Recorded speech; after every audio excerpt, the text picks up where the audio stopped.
सरकार ने बयान दिया कि पीईएसए नियम अंतिम रूप से तैयार है और मंत्रिमंडल के समक्ष प्रस्तुत है।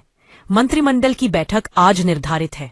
याचिकाकर्ताओं ने अपने आवेदन में इस बात पर जोर दिया कि राज्य सरकार को पीईएसए 1996 की धारा 4वें के तहत ग्राम सभा और पंचायतों को सौंपे गए क्षेत्रों में कार्य करने से रोका जाए।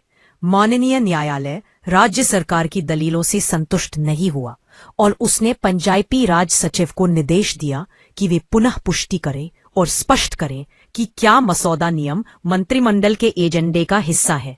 वकील ने इस बात की अनुमति दी और सचिव ने मंत्रिमंडल सचिव से निर्देश प्राप्त करने के बाद इसकी पुनः पुष्टि की। इस तथ्य के आलोक में राज्य सरकार को एक छोटी तिथि दी गई जिसके बाद आवेदन पर विचार किया जाएगा। नगरपालिका चुनावों पर रोक के संबंध में माननीय न्यायालय ने विस्तृत सुनवाई के लिए 13/1/25 की तिथि निर्धारित की है, जिसके बाद ही रोक के आवेदन पर विचार किया जाएगा। सर, पेशा कानून के लेकर के सरकार देख रही है कि भागते जा रही है। सर, कोर्ट जब भी टाइम दे रही है तो टाइम पे नहीं लेके अगला टाइम फिर मांगी है। इस पर क्या बोलना चाहिए? सरकार आज से कहाँ भाग रही है? सरकार तो पिछले झारखंड गठन के बाद से ही सरकार भाग रही है। सरकार का मतलब वर्तमान सरकार नहीं है। जितनी भी सरकारें झारखंड में हैं, सबों ने पी पैसा को समझा ही नहीं। माननीय संसद ने पी पैसा बनाया, माननीय संसद ने पी पैसा कानून नहीं बनाया। तब जब माननीय संसद ने पी पैसा कानून अनुसूचित क्षेत्र के लिए नहीं बनाया, माननीय संसद ने पी पैसा कानून अनुसूचित क्षेत्र के लिए बनाया, लेकिन माननीय संसद ने पी पैसा कानून अभी तक नहीं बनाया। तो किस आधार पर अनुसूचित क्षेत्र में रांची नगर निगम और नगर पालिका स्थापित हो गई? तो ये इसलिए हम लोग कहते हैं ये प्रोविजंस ऑफ पैसा है। पैसा तो पंचायत राज तो अभी है ही अनुसूचित क्षेत्र में, तो कौन सा पंचायत राज सरकार देना चाहती है बार बार?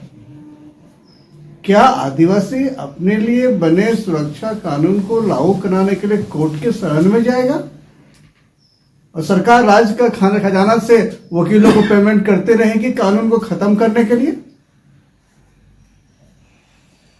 यहाँ के लोगों से संविधान बचाने के लिए संविधान दिखा करके लोगों ने वोट मांगा और पी पैसा कानून अपने आप में संविधान है। तो सरकार तो पी को हटा दी। प्रोविजंस ऑफ पैसा, जिस प्रोविजन से जल जंगल जमीन भाषा संस्कृति रीति रिवाज बचते, वो पी तो सरकार हटा दी ना। जो लोग रूढ़िवादी व्यवस्था की बात करते हैं वो तो ग्राम सभा की बात करते हैं, शहर सभा की तो बात नहीं करते हैं।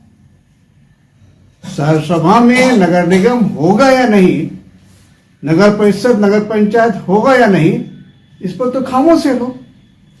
तो रूढ़िवादी व्यवस्था को बोलने वाले लोग सबसे बड़े दुश्मन हैं आज संविधान के, जिनको लोग असंवैधानिक नगर पालिका नगर निगम की स्थापना में बिल्कुल ही खामोश है।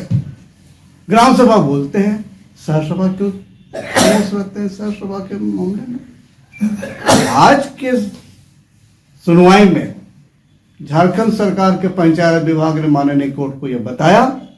आज कैबिनेट की बैठक है, कैबिनेट की बैठक में हम लोगों ने पैसा विषय पर चर्चा का एजेंडा रखा है।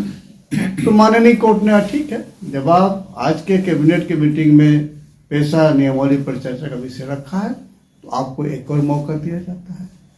इस प्रकार से 13 जनवरी 2026 को पुनः सुनवाई की जाएगी। और चूंकि नगर पालिका के संवैधानिकता पर भी हम लोगों ने PIL दायर कर रखा है, इसलिए अनुसूचित क्षेत्र में नगर निगम नगर पालिका नगर परिषद के स्थापना पर भी माननीय न्यायपालिका ने सुनवाई करेगी उसी 13 जनवरी 2026 को। तो ये दोनों मामले एक दूसरे टैग हो गया जो आदिवासी बुद्धि मंच ने दायर किया है। सरकार का 13 जनवरी के बाद भी अगर टाइम मांग ले तो? अब आदिवासी की सरकार है, लोग आदिवासी करके हम लोग को लूट रहे हैं, हम लोग खत्म कर रहे हैं। अब सरकार का विवेक से मतलब है ना। माझी ही ठान ले नाव को डुबा ले तो नाव में सवार व्यक्ति कहां जाएगा? आदिवासी अनाज बेच करके, धान बेच करके, बकरी बेच करके, सुअर बेच करके न्यायपालिका में खर्च करेगा आदिवासी कानून को, संसदीय कानून को लागू कराने के लिए, तो ये तो Guinness book of world record में जाना चाहिए झारखंड सरकार के मंत्रियों का नाम।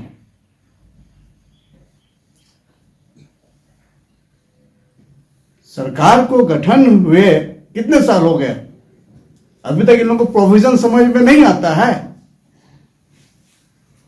तो आज आदिवासी को खत्म कर रहा है।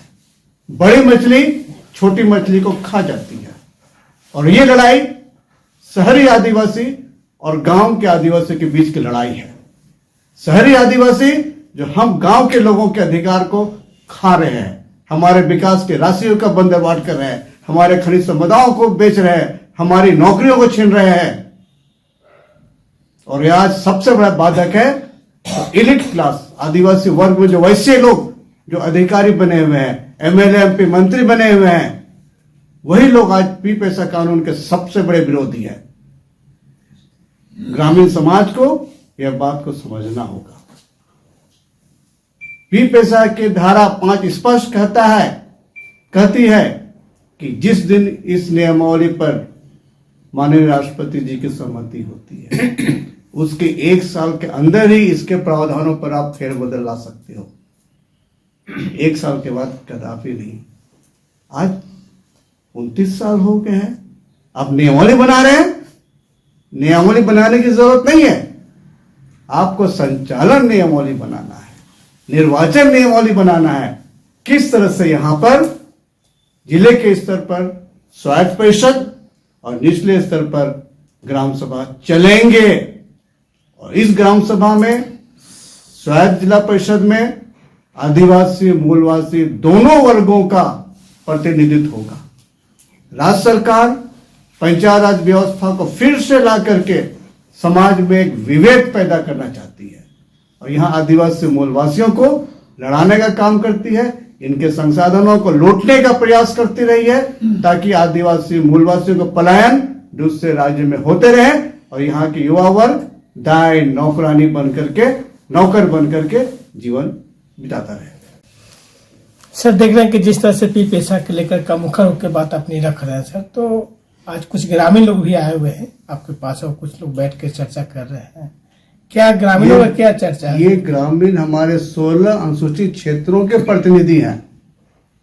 ये बिल्कुल असाधारण ग्रामीण है, जिनके लिए संसदीय अधिनियम पी पैसा बना। इनके जमीन को बचाने के लिए, इनके सामाजिक आर्थिक उन्नति के लिए ये नियमावली आया, ये कानून आया, ये अधिनियम आया। ये सरकार पी पैसा 1996 से पी को भी हटा दी, प्रोविजंस को भी हटा दी, और वर्ष 1996 को भी हटा दी, और पैसा बोल करके फिर से पंचायत राज व्यवस्था अनुसूचित क्षेत्र में थोपने का काम कर रही है।